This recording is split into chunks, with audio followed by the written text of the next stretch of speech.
नमस्कार। मुंबई से फिर एक बार आपके सामने मैं हूं रविंद्र जैन, देश और जनता के हित में सदैव तत्पर बात करने वाला। जय हिंद।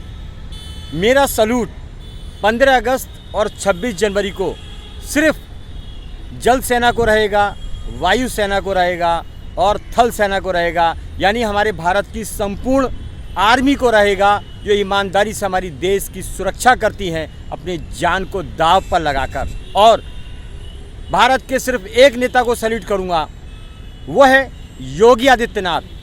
जय हिंद। सिर्फ एक नेता को सैल्यूट करूंगा जो काम करेगा, ईमानदारी से आगे बढ़ेगा, वही नाम करेगा। तो देश की जनता से भी मैं यही उम्मीद करता हूं कि आप 99% जो भारत के अय्याश नेता हैं, जुमलेबाज नेता हैं, जो बैठे रहते हैं आराम से और देश की जनता को नुकसान पहुंचाते हैं, ध्यान भटकाने के लिए कभी ट्रेन दुर्घटना, कभी किसी का कत्ल करा देना, कभी कुछ कभी कुछ कभी कुछ कभी कुछ, बस पैसा खाना है, माल आने दो, जनता को भाड़ में दो। इन गद्दार ज़्यादा से ज़्यादा नेताओं की ये सोच है, क्योंकि इनके अंदर देशभक्ति नहीं है, ये धन भक्ति करते हैं और 5 साल के अंदर 500,000 करोड़ के आसामी बन जाते हैं। सबसे बड़े पैसे वाले भारत के ये ज़मीन से उठे हुए नेता, कोई चैन खींचने में माहिर है, कोई रेपिस्ट है, कोई कुछ हजारों केसों का मालिक है आज का ज़्यादातर नेता, और वो वसूली करने के लिए नेतागिरी का सहारा लेता है और पुलिस को हाथ में लेकर गुंडागिर्दी करता है, जनता को फंसवाने का काम करता है। कोई सुनवाई नहीं है। ये कहते हैं हम देश के सेवक हैं। जुमलेबाज नेता हैं भारत के, विदेशों में घूमने जाएंगे, बात करेंगे कि हम भारत की तरक्की के लिए बाहर जा रहे हैं। ये कोई भारत की तरक्की करने वाले नहीं है। 1947 के बाद से आज तक कोई दमदार मजबूत सरदार अभी तक नहीं आया। एक योगी आए हैं, जो भगवान की बहुत मेहरबानी है और हमारी भारत की पुण्याई है। जो योगी एक सनातनी शेर, ऐसा शेर है जो देशभक्त है, पक्का देशभक्त है। उसका ना कोई खर्चा है, ना कोई उसका झमेला है, ना कोई उसकी अय्याशी है। और नेताओं की तरह ये हमारे देश को विश्व गुरु बनाएगा। इसीलिए आवाज़ उठाइए, हमारा प्रधानमंत्री आने वाला योगी आदित्यनाथ ही बने, वरना समझ लीजिए आए दिन हिंदू मुस्लिम के झगड़े, मार काट, ये सब नेताओं के फंटर हैं। वरना 1947 के बाद से इन नेताओं में ताकत नहीं है हमारे भारत को शांति प्रदान कर सके। बांग्लादेश को तोड़ा, पाकिस्तान को तोड़ा, आज तक भी वहाँ हिंदू मारे जा रहे हैं। हिंदुओं के लिए कुछ करने लायक है ही नहीं। क्यों? वोटों की राजनीति, नोटों की राजनीति, ये कायर हैं, जुमलेबाज, इनसे कुछ नहीं हो सकता है। ये तो हमारे भारत की आर्मी की बहुत मेहरबानी है कि हमारे भारत की सीमाएं सुरक्षित हैं, पर ये किसी को नहीं छोड़ते। ये राजनेता किसी को भी मरवा सकते हैं अपनी राजनीति चमकाने के लिए। आम आदमी को तो मरवा ही देते हैं, जैसे जो भी इनके खिलाफ सच बोला उसको मरवा देंगे।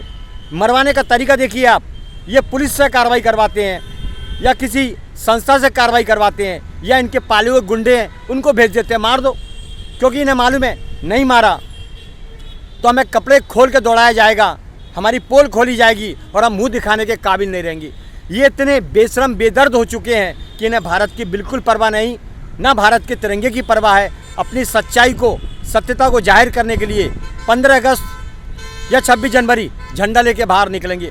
इनके देखने लायक के चेहरे, ये कितने मासूम बनते हैं, ये चेहरे देखने लायक है। मैं कहता हूँ भारत के लोगों से, इन लोगों के साथ आप अपने बच्चों को मत लगाइए, वरना आपके बच्चों को भी आगे करके ये मरवा देंगे। ये एक भी नेता भारत के पुराने योद्धाओं की तरह टेक्निक नहीं है, ना तकनीक है, ना इनके अंदर ज्ञान है, ना ये शास्त्रों में जानकार हैं, ना ये शस्त्रों में जानकार हैं। पुराने राजा हुआ करते थे, वो बाहुबली हुआ करते थे, आगे आते थे लेकिन सेना को पीछे रखते थे, खुद आगे रहते थे। आप देखिए, और आज का नेता जनता को मरवाता है, लाशों की ढेर पर राजनीति करता है। इनमें दम ही नहीं है, ना शस्त्र चलाना जानते हैं, ना शास्त्र में ज्ञान है इनको। एक ही ज्ञान है इनका, भ्रष्टाचार कैसे करो, 500,000 करोड़ की संपत्ति कैसे बनाओ, अय्याशी करनी है। इसी वजह से नीचे के जो डिपार्टमेंट है वो भी अय्याश बन चुके हैं। अय्याश, पब्लिक को बहुत परेशान करना, माल आने दो, जनता को भाड़ में दो। आज देखिए भारत में क्या होता है, फ़ोन फ्रॉड हो रहे हैं, लोगों को लूटा जा रहा है, डिपार्टमेंट में लूटा जा रहा है, भारत को नशेड़ी बना दिया है, यूँ नशेड़ी बना के लूटा जा रहा है। ड्रग्स के धंधे हो रहे हैं, मिलावट के कारोबार हो रहे हैं, दूध में मिलावट, मिसाले में मिलावट, चाय में मिलावट, हर खाने पीने के पदार्थ में मिलावट, साबुन में, तेल में, क्रीम में, कोई चीज़ ऐसी बाकी नहीं है जहाँ पर मिलावट है नहीं है, हर चीज़ में मिलावट। तो एजेंसियाँ क्या कर रही हैं? एजेंसियों को भी इन नेताओं ने बेकार कर दिया, लंचर कर दिया। इतनी एजेंसियां भारत के अंदर बस पैसा खा के मौज करती हैं, पैसा खा के मौज करती हैं। कोई भी गलत काम करना है, कब्जा करना है, फुटपाथ पे कब्जा करना है, किसी के घर पे कब्जा करना है, बस पैसा दे दो, किसी नेता को दे दो और शासन प्रशासन में बैठे हुए सेटिंग कर लो, आप सब काम आपका हो जाएगा। कितनी गंदी नीति हो चुकी है इनकी। ये भारत किसका था? ये भारत किसका था? संत योद्धाओं का भारत, छत्रपति शिवाजी महाराज का भारत, योद्धाओं का भारत, महारानी लक्ष्मीबाई का भारत, महाराणा प्रताप का भारत, पृथ्वीराज चौहान का भारत। आज क्या कर दिया इन्होंने? गर्दनों का अड्डा बना दिया।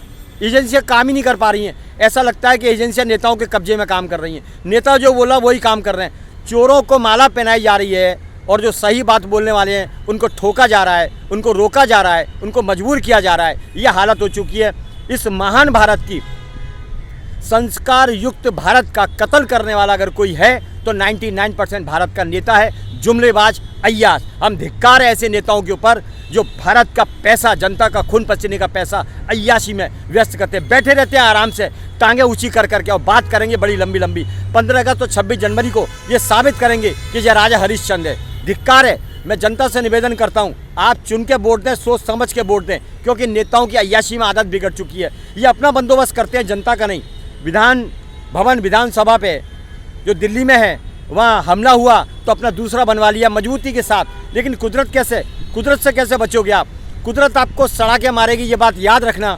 अगर आपने जनता के संग बर्बरता इस्तेमाल करी तो आपका कोई बचा नहीं पाएगा। आपको ना कोई सेना बचा पाएगी, ना कोई पुलिस बचा पाएगी। कुदरत नहीं छोड़ेगी आपको। जैसा कर्म करोगे वैसा फल भुगतोगे। शर्म आती है इन नेताओं की हरकत देख के। पड़े रहते हैं 7 स्टारों में, 5 स्टारों में। नेता बन गए तो किस चीज़ का गरूर है? इस चीज़ का अकड़ के बात करते हैं, निकलते नहीं हैं। और इनके अधिकारी, सब अधिकारियों के ऊपर कानून लागियो, काम करो वरना निकलो, हटाओ उनको नौकरी से।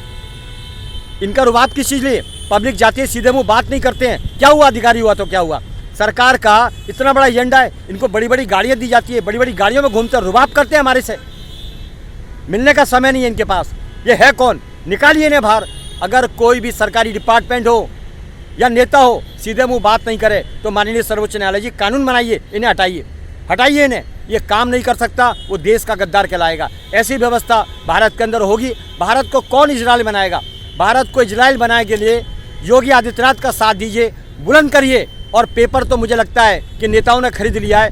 ऐसे ऐसे नेताओं के फोटो आते हैं पेपरों के अंदर जिनका काम धाम कुछ है ही नहीं। पूरे पेपर भरे रहेंगे क्योंकि वहाँ से फंड मिलता है। इन पेपर वालों ने भी अपनी मर्यादा को तार तार कर दिया है, ये बात सच है। हम मुंह पे बोलते हैं, पेपर वालों ने मर्यादा को तार तार कर दिया पैसे के लिए। नेताओं, पूरा पेपर नेताओं के थोबड़े से भरा रहता है। हर जगह नेता ही नेता। आज ये हो गया, आज वो हो गया, आज ये हो गया, वो हो गया। आम आदमी की कोई खबर नहीं। चलिए कोई बात नहीं, ये कलयुग है। माल पे टिका हुआ भारत हो चुका है। अब भारत का भगवान भरोसे है या योगी आदित्यनाथ भरोसे है। मैं हूँ रविंद्र जैन, मुंबई से। जय हिंद।